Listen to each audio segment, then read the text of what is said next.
जानकरांची अजितदादांवर टीका आहे। कावळ्याला चुना लावून बगळा केला असं जानकर म्हणतात।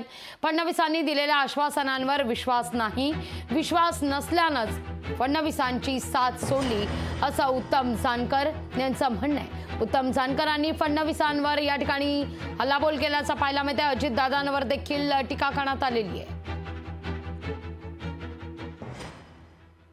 सत्तेवरती येताना तुम्ही लाखो लोक असे घोटाळेबाज आहेत, ह्या सगळ्यांचा पैसा आणायचा आणि गोरगरिबाला वाटायचा आहे।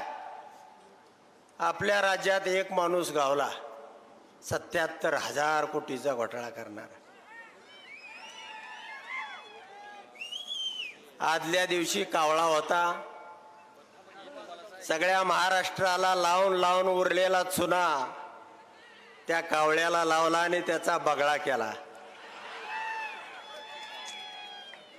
पांढरा शुभ्र बगळा आता मतदाररूपी मासे हुडकतोय।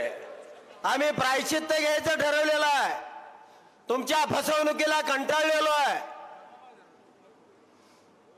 तरी सुद्धा सांगितलं तुमचा 2 तासापेक्षा जास्त वेळ घेत नाही, तुम्हाला स्पेशल विमान बारामतीला पाठवतो।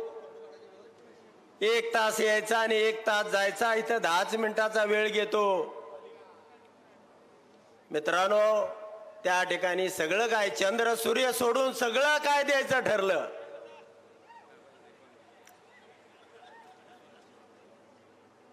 काय राखलं नाही। अगदी गडकरी, नितीन, अमित शहा पर्यंत नेऊन पक्का शब्द देतो, आमच्यावरती विश्वास नाही। लोकशाही मराठी ऐका, पहा, जागरूक रहा।